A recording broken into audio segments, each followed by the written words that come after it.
I'm Neil Doherty with North Country Whitetails, and welcome to DSI. You know, for years you've been reading about big bucks and some of the stories behind how they're harvested, but you never really got a full picture. In DSI, we're going to break it down in great detail and really give you the behind-the-scenes talk and understanding why deer do what they do. We're going to merge the deer stories with the science behind how the deer move, the food sources in the area, get up above and study aerial photography and really teach you how to use those techniques when it comes to your hunts this fall. This is the story of the Wide 9. Wide 9 really liked the destination food plot complex on the northeast corner of this particular farm. He had corn, he had clover, he had soybeans, and he even had some brassica in this 8-acre food plot area. In addition to the food plots, there was a tremendous amount of natural forage around this area. These are old abandoned fields. They used to be farmed about 8 years ago. And what's come up in the last 8 years are pockets of apples and real thick cover, as well as all kinds of brambles and briars and forbs out in the open grass area. It's really a great buffet for deer, tremendous amount of food. Bedding areas are all over the place on this particular section of the farm. These areas have been designated sanctuaries, and we don't go in them. They're left as bedding areas, bedding sanctuaries, and we try to intercept the deer as they leave the sanctuaries, drifting up into the food sources. Now, this hunt takes place during the rut, and the ruts are really, it's an easy and difficult time to hunt, depending on what stage of the rut that you're in. The hunters, when they think about the rut, is when the deer are running around all over the place and bucks are chasing does like crazy. That's kind of almost the pre-breeding period, and that usually lasts a couple days, and if you're lucky enough to be at the right place at the right time, you can get the job done with a good deer. But the general breeding period usually takes about 3 weeks, and that's usually what guys would call the lockdown period. There's not a lot of movement. It's very difficult to be in a tree stand and see deer. The deer could be 200 yards away. It just doesn't seem like you have a lot of movement. What we do when the bucks start to breed, so we're talking about the middle of November for this particular piece of property, pull out of the timber hunts, pull away from the trails, pull away from the scrapes, pull away from the apple trees, move out of the timber, move away from the food plots, and go back to areas where we can see a lot of ground. In this case, we use an observation shooting house located about 400 yards away from the main feeding source, so we're not too close and we're going to spook deer.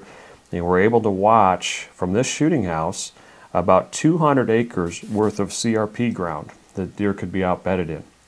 Now what happens during the rut is the bucks are pressuring the does so much they stop going to the food plots, so we don't see a lot of deer on the food plots.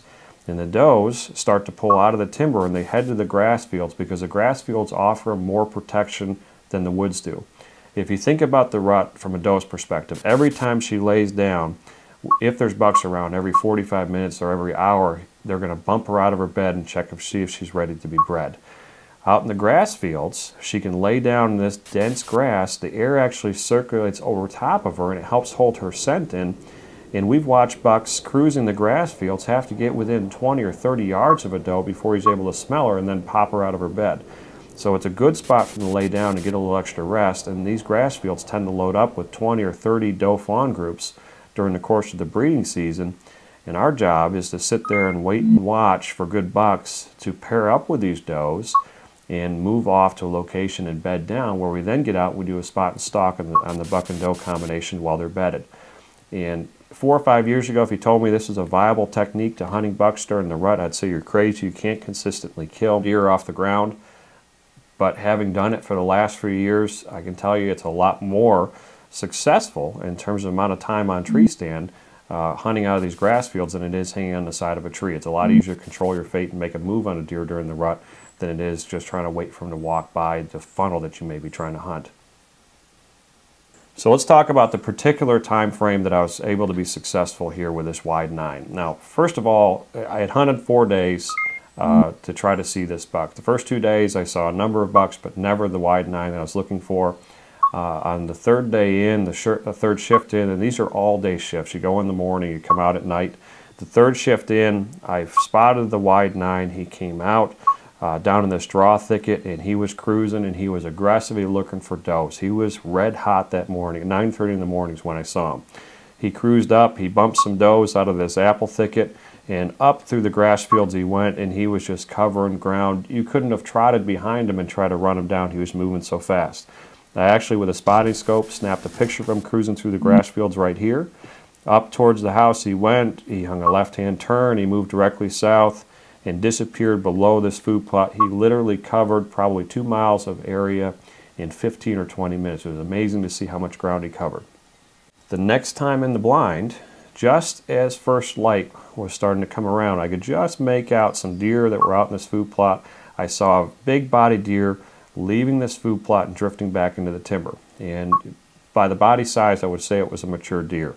About 9 o'clock in the morning, I catch a glimpse of a rack right here, and it's the wide 9. And he's actually on the same path that he was on a couple days ago when I was in the blind prior. And he's moving up through. It was a totally different buck this time. He wasn't torqued up. He wasn't ruddy. He was simply moving along and feeding. It was almost looking like he was just taking a day of rest. And we see that quite often in these grass fields. One day they're really hot, and the next day they're kind of lethargic and just trying to regroup a little bit. He moved up through. He bumped a pocket of does where this irrigation ditch meets up with this apple thicket here. He moved into the apple thicket, and I was watching with a spotting scope to try to pick down where he was going to go bed, because I had a good chance at moving in and intercepting if he bedded down in this location. Keep in mind that we have a westerly wind moving across, and this particular day was very special in the fact that it started off relatively calm, and there was a big cold front moving its way through. By the end of the day, they were forecasting 50-mile-an-hour gusts out of the west. So it was a perfect day out in these grass fields to stalk, because when the grass is getting shook back and forth with heavy winds, it covers up your approach, and it's easy for you to get within that 20-yard window that you want to make the shot.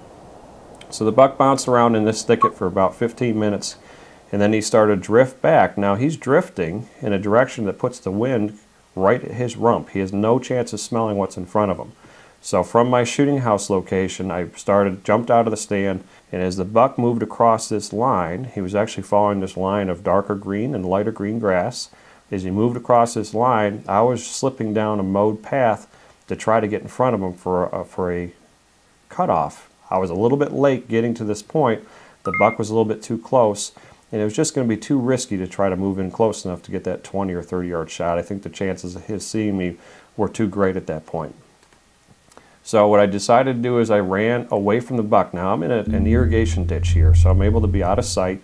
I ran 200 yards away from the buck, got a little bit of distance between me and him, drifted south, and moved into the point between this irrigation ditch and this small creek bed. I thought if the buck dropped low and dropped into the creek bed, I could make a move on him and intercept him when he's coming out of the creek bed. And I thought that this irrigation ditch would help funnel his movement. And ultimately, I picked a spot where he would enter into this other thicket to go lay down as he moved across. And that's where I set up for my ambush. Took about 5 minutes for the buck to show up. As he crested the hill here, I could just see his rack heading in my direction. Very slowly, he drifted along and kind of moseyed along and fed. And I was crouched down in about 2 feet tall worth of grass, so I didn't have a lot of cover with my back up against a small autumn olive bush. When the buck was about 30 yards away, I drew, because I didn't want to draw on him when he was so close that he'd be able to see me.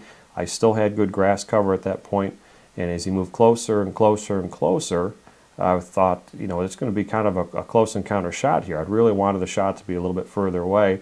He actually moved all the way in to 8 yards. And at 8 yards, he spotted me. At the same time he spotted me, he offered me a shot, and I was able to take it.